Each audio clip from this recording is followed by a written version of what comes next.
Hello everyone. Today we will introduce Cathay Pacific Airways.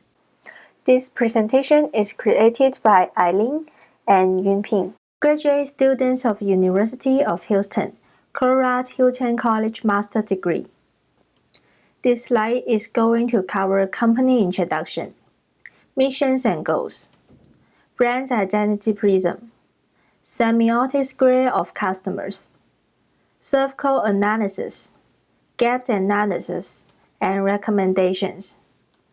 Cathay Pacific's head office is in Hong Kong. Also is the flagship carrier of Hong Kong. Over 119 destination flights, Cathay Pacific's flights are to Asia, Europe, Africa, Australia, and North America. In 1946, two Australian Air Force pilots, Royal Ferret and Sidney Dickinson, established Cathay Pacific in Shanghai. In 1979, Cathay Pacific bought first 747 Boeing plane and started non-stop flight. In 1997, the company removed British flags on the plane due to the Hong Kong handover. In 1998, it developed the first air route over North Pole from New York to Hong Kong.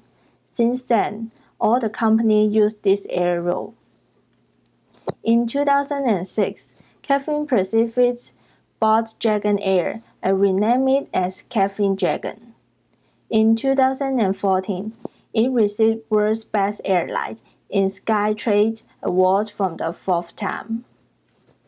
There are some missions and goals of Cathay Pacific. They wanted to be the world's best airline. They strive to excel. They put safety first. They are growing a winning team. They provide service straight from the heart. They produce superior financial returns. They support Hong Kong. They are socially and environmentally responsible. Now, we will be discussing the application of brand identity prism on Cathay Pacific Airways. According to Cathay's brand identity prism, there are 6 different attributes contributing to the brand identity, namely physique, personality, relationship, culture, reflection, and self-concept. As we can see from the pictures on the slide, Cathay Pacific adopts a classy cabin interior design and owns a modern and young fleet. Hence, we can deduce that the brand physique of Cathay Pacific to be modern, classy, polished, and refined. Next, we will look at brand personality. Employees and their personal traits are often reflective of the company's brand personality. The unity in staff and their smart uniform reflect that Cathay Pacific is safety-oriented, trustworthy, mature, and hospitable. Attempting to create a personal touch, Cathay Pacific highly values its relationship with its customers. We can infer that the brand relationship of Cathay Pacific to be intimate, personalized, friendly, and respectful. Brand culture is the DNA and values of the company. It is often reflective of the organizational culture. Cathay Pacific strives to be transparent in corporate governance. Every employee works together harmoniously. By participating in many charity and humanitarian projects, the company is seen as socially responsible and ethical. Customers' reflection of the brand is the reflection of the characteristics of ideal consumers associated with the brand.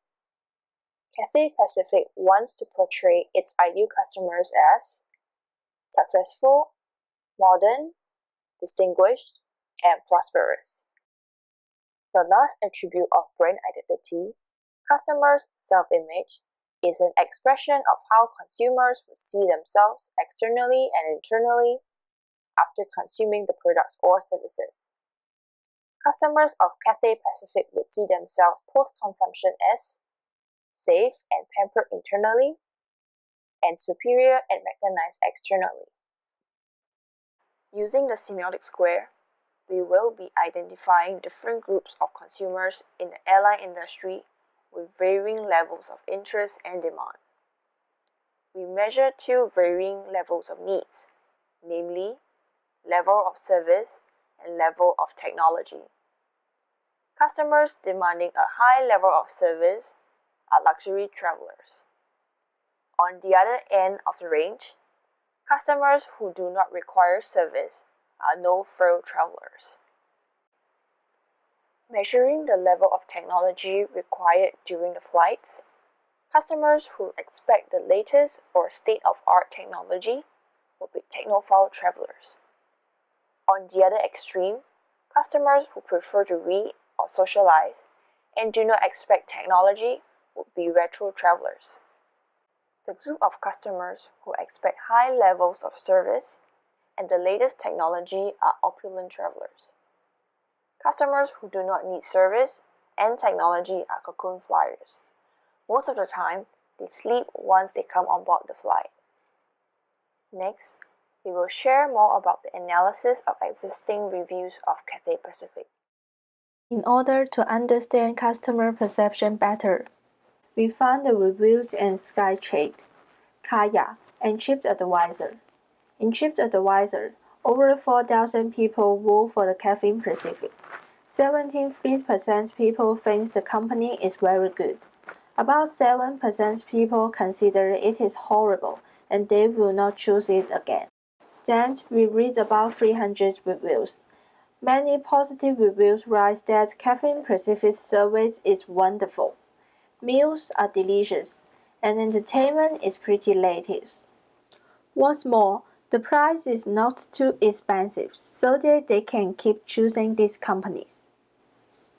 Also, we use Surfco model to analyze negative reviews.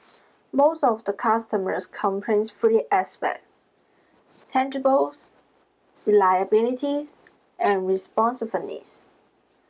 As tangible dimension, they say seats are too narrow and legrooms are too small. Food is bad.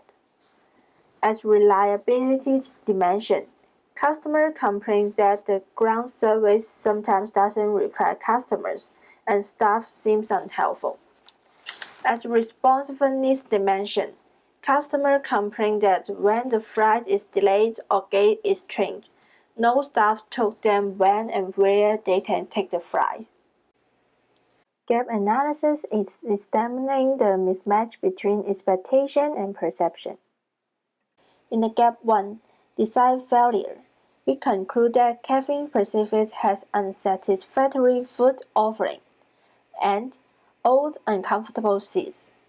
Gap 2, Delivery Failure, we conclude that Cathay Pacific's lack of communication during flight delays or cancellations and inconsistent cabin service. After analyzing the weaknesses based on existing reviews of the airline, we provide some recommendations for Cathay Pacific to realign the existing gaps. Under Gap 1, the first weakness identified is unsatisfactory food offerings. We recommend that focus groups can be conducted to collect more feedback from customers about food preferences and popularity to improve taste and offerings. The second weakness identified is old and uncomfortable seats. We propose to increase maintenance frequency to repair broken seat features so that customers' perception of the aircraft physique will improve. We also recommend changing the seat covers and cushions to increase the level of comfort in the seats. Under Gap 2, we identified two weaknesses. Firstly, there is a lack of communication between the airline and passengers during flight delays or cancellations. We recommend Cathay Pacific to form a competent rapid response team to manage and handle any queries from passengers and give out food and water if delays are more than 2 hours.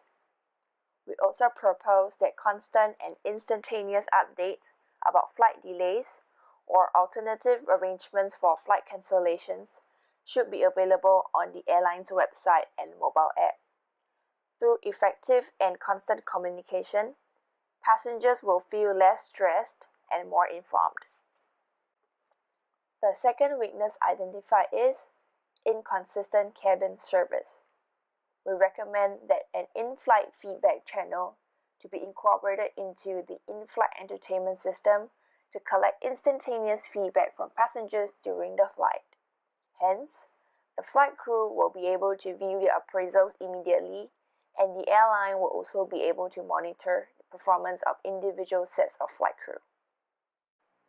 With that, we hope that our analysis and recommendations will be useful to help Cathay Pacific Airways to improve on the weaknesses. Thank you very much for your kind attention.